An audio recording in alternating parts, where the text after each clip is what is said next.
Hello and welcome to your MES-E lesson. I'm Virginia.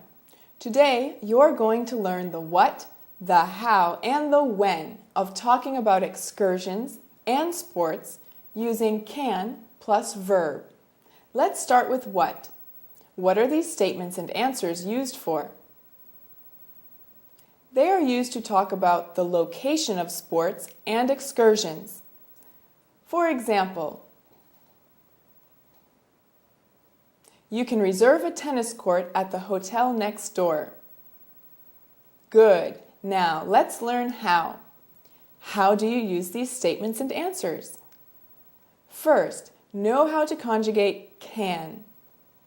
If you want to talk about yourself, please repeat, I can.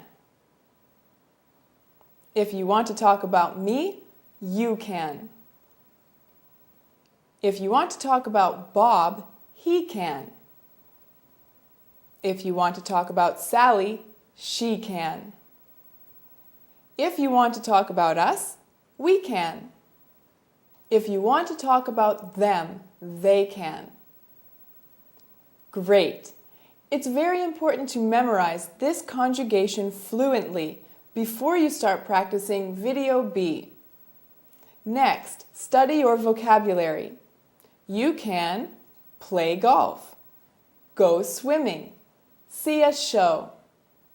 Finally, to build a more specific statement, you can use a prepositional phrase. For example, you can play golf near our resort, at the range, at the sister hotel.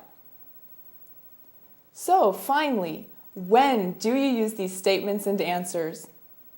You use these statements and answers when talking about activities. For example, we can see the sunset up in the mountains. You can enjoy the day on the boat trip.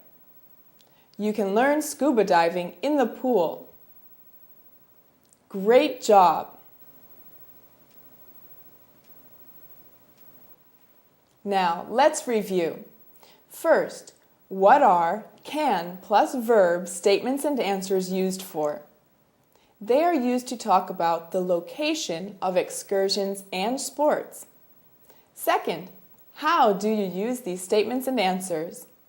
You use them by knowing the conjugation of can plus verb and building a more specific statement or answer with the vocabulary.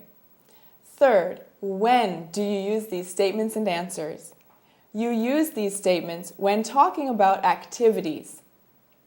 Well done!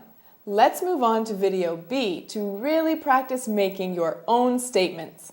Remember to keep on reviewing your vocabulary. I'm Virginia. See you soon.